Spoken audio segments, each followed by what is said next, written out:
के करीब खातून की मोटरवे पुलिस अफसरान से बदतमीजी और मोटरवे ब्लॉक करने की धमकियां देती रही। कानूनी कार्रवाई का आगाज कर दिया गया। मजीद तफसीलात सरदार ताहिर महमूद की इस रिपोर्ट में। मोटरवे कलर कहार के करीब खातून ड्राइवर की पुलिस अफसरान से बदतमीजी की वीडियो सामने आ गई। तर्जमान मोटरवे पुलिस के मुताबिक खातून ड्राइवर इंतहाई लापरवाही और तेज रफ्तारी से गाड़ी चला रही थीं।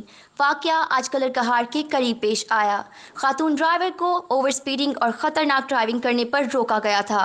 खातून मोटरवे पुलिस अफसरान से बदतमीजी से पेश आईं और मसलसल मोटरवे ब्लॉक करने की धमकियां देती रहीं।